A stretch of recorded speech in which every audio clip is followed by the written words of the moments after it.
It was my first Japanese public bath. Feels like a good one to do. It's outdoors, up in the mountains. Now there were other people there, so normally in a situation like that, you follow the crowd, right? Only in this case, you're not really supposed to look at each other. So I basically followed the crowd out the corner of my eye, and it worked. It worked well. Street food. Welcome back to the show. Last week, I was showing you guys around Nishiki Market, the top place in Kyoto for street food. I didn't really even get to scratch the surface of all the snacks that they have there, so let's get back into it, starting with probably my biggest surprise in Japan, Bracken Rice. What is Bracken Rice? I had to look it up. I'm still not exactly sure. I think there's this thing called warabi, which is bracken starch. Then there's warabi mochi, which is the actual gelatinous stuff, the rice cake. It's really sweet. It's served cold. Matcha is this green tea powder. It is all over the place in Japan. You can get matcha flavored everything. It's like you would imagine green tea powder to be. It's bitter, really green tea-ish. I'm kind of whatever about matcha in general, but when you dust some bracken rice, which is very sweet, with some of this matcha powder, the next level stuff starts happening in your palate.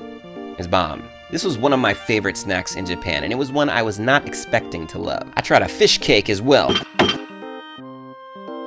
Sasakamaboko. These were cooked in a bamboo leaf, but I could not actually tell. It tasted like one of those fish balls that you can get in hot pot, like a spongy texture, not a very heavy flavor. I respect the minimalist approach here, but I was really hoping for some kind of accent flavor, which I think the bamboo leaf was supposed to be, but I could not really taste it. Sasakamaboko, it was alright. It's no Bracken Rice. Nishiki has so many snacks, you guys. I could have spent the whole week there. These grilled mochi things are pretty famous, but I don't really like red bean paste, so I skipped that. These soy milk donuts are also on a lot of best of lists, but that line was too long and I had a schedule to keep. Anyway, Nishiki Market. It's a great place to be if you're a street foodie. Hopefully these last two videos have convinced you of that. If not, it's a quick montage.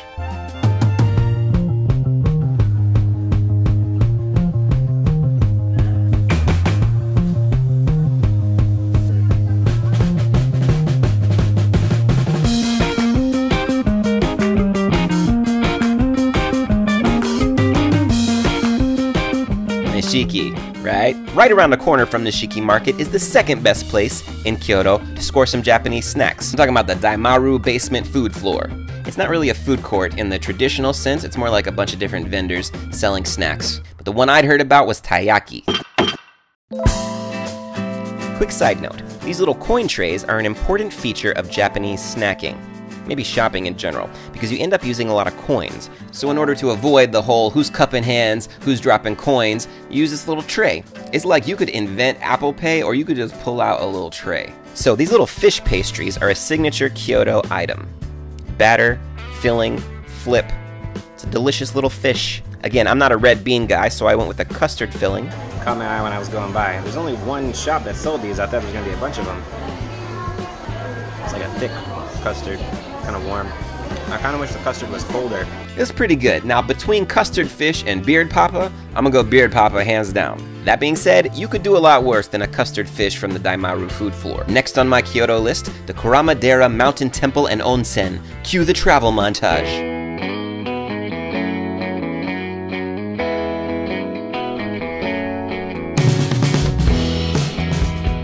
I took a few trains up to the north side of Kyoto. It was time for more nature.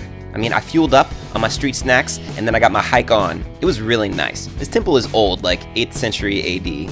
Throughout its history, it's changed hands between several different sects of Buddhism. There are a lot of places to reflect, and the mountain itself is considered by a lot of Buddhists to be a place of supernatural power. Did y'all see that movie, The Forest? Me either. But I did see the trailer, and it seemed to be about a scary Japanese forest. Did pass that scary looking Pinocchio, no disrespect. Okay, just to jump in here, this is called a Tengu mask. Tengu literally means heavenly dog. It comes from the Chinese Tiangou. In Chinese culture, these are basically dog demons, but in Japan, they have a different characterization. They're often seen as bird creatures, but the beak gets kind of humanized into a nose sometimes. They can be harbingers of war, but nowadays they're seen as protective spirits of the mountain forests. Boom, that's your shot of culture. That's how we do on this program. Speaking of which, you can't go to Japan without hitting up a public bath. I mean, you can, but if you are making a show about Japanese culture and snacks, it would be irresponsible of you, while in Japan, to not visit a public bath. I'm saying I went to a public bath. In Japanese, you call it an onsen. Don't want to bite into that. Here's a picture of the one at Kurama-Dera. Nice, right? You're just hanging out in this hot spring. I guess after a while, it's not weird to just be naked with your friends. I mean, that's what you do. You go there with your friends and you just soak. I soaked with strangers. I don't really know how much y'all want to know about this. You know, submit a viewer mail question if you want to know more about onsens. Alright guys, we got one more episode in Kyoto. Next week, I'm hitting up Gion. Come back for more snacks. Until then, eat it on the street. Watch out, just, you know what? Watch out in general. Tengus, parasites. You never know, like, who's on your team? Who's on your team? How can you know? You gotta keep an eye out. That's what you gotta do. Street food. Sasakamaboko. Sasakamaboko. Da-na-na. Sasakamaboko. Sasakamaboko. That's the name. I'm just happy I remember the name of something. This alarm out the window just keeps going off. I wish somebody would just steal the car already. I mean, whose car is it anyway? What was I saying?